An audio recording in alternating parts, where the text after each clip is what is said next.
attention that the student debt cancellation by President Biden has occurred. I think some of it's $10,000, some of it goes up to $20,000, which is, I guess, a great start. It doesn't relieve all the debt, and it doesn't help those that are accumulating the debt after this school year. You had a chance to look at this, just really trying to score political points and not really resolve the issue or the problem. I know in my own family, I have some members, youngsters that 10,000 is nice, but I don't know if that's going to really impact the overall student debt that they have. So you had a chance to look into this or see anything?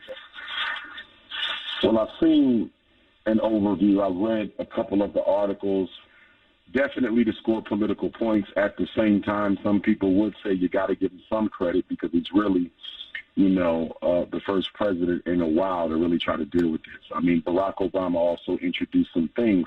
But see, here's the thing. You pay off 10 or 20 grand, but guess what? There's an interest rate on these student loans. And that 10 or 20 grand that you forgive, that thing will be right back in a couple of months, depending on what the principal is for a lot of these student loans. I mean, the cost, even for a state university now, you're not going to pay less than $30,000. Maybe you might find a state university for about $20,000 a year. So that's the $80,000 education. What is $10,000 going to do to an $80,000 education, not even including the interest?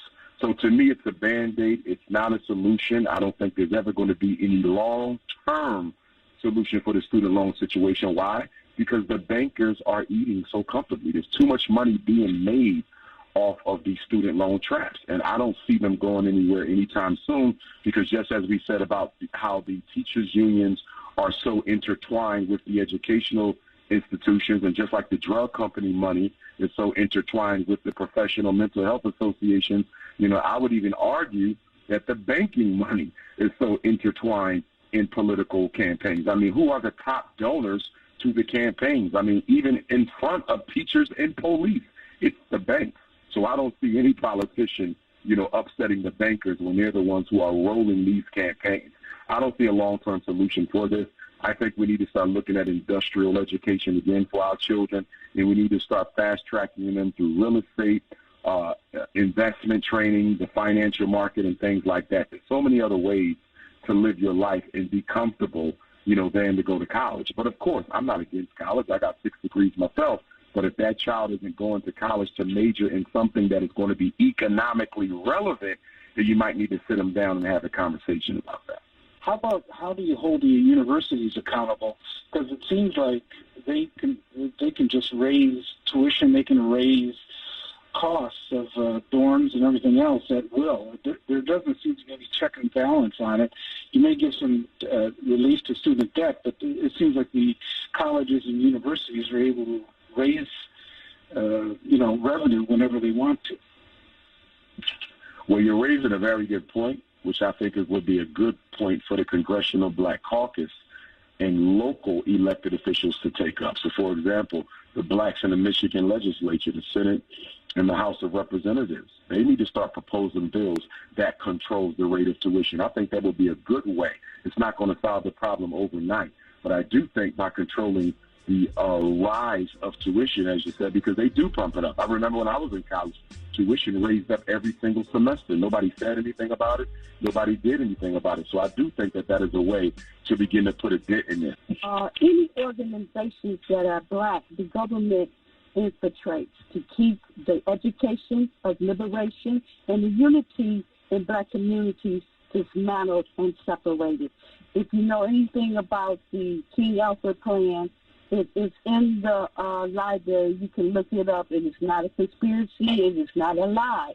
That there is a state-sanctioned policies that are in place to keep the black race disunified and incarcerated and exterminated. Thank you for taking my call. Thank you, Umar, for telling the truth clearly. And Dr. Johnson, any reaction to that? It looks like things aren't going to change. Well, I agree. I mean, she's absolutely correct. She's absolutely correct. But there's a big question that has to be asked to black people as a result of that. And that is if we know this. If we know without question that there's a plan. It's not a conspiracy because everybody knows it. So if we know without question that there's a plan to depopulate, control, marginalize, immobilize, defund, miseducate, mass incarcerate, to gentrify, if we know this, why hasn't the black community created any sort of a consistent program to resist it? That's the bigger issue here. We have done nothing on a mass level, consistent, since Dr. King's assassination to push back against what's being done to us. And as far as I'm concerned, that crime of self-neglect is greater than the crime of white supremacy. Well, it seems like the African-American community just goes lockstep with the Democratic Party. I mean, in terms of, for example, in our gubernatorial race that's going to occur here in the fall, we know that the governor is going to get 85 to 95% of the African-American vote out of Detroit, which is automatic. In fact, the Republican candidate doesn't even go in very deeply into the city of Detroit because they know that they don't turn very many votes. But President Biden seemed to have been able to win on the backs of African-American women. They really came through in terms of voting, and especially in the early primaries that pushed him over the top eventually against Bernie Sanders. Do you see where the African-American community can actually organize and say, you know, we're going to withhold our vote unless we get more of the programs we want? We could. Without question, we could. Are we likely to do that? Absolutely not. And why not? Let's look at the stakeholders in the black community that are controlled by the Democratic Party. Most of our black pastors are on the Democratic Party plantation. Nearly all of our elected officials are on the Democratic Party plantation. Nearly all of our, grassroots community development corporations are on the Democratic Party plantation. So when you look at the stakeholders who black people interact with on a daily basis, who they go to for hope as well as for resources, pastors, politicians, grassroots organizations, they're getting a monolithic message that says vote for the Democrats.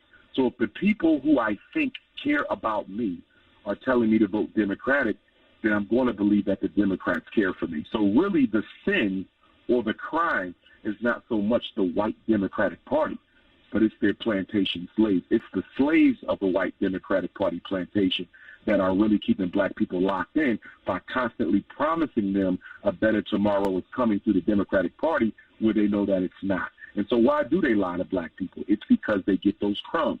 They get a little bit of cotton, they get a little bit of sugar, they get a little bit of rum, they get a little bit of indigo. They're allowed to keep some of the slave masters' crops for themselves. And as a result of that 30 pieces of silver, that proverbial Judas, 30 pieces of silver, they're willing to turn back the clock of progress for black people 50, 75, 100 years as long as it benefits themselves. We're the only people who will turn back progress for an entire race for a personal agenda.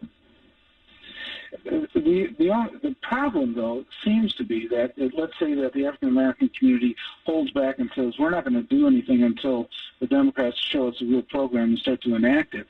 If they don't vote, then the Republicans take over, and they seem more draconian in their efforts, being against African-Americans than the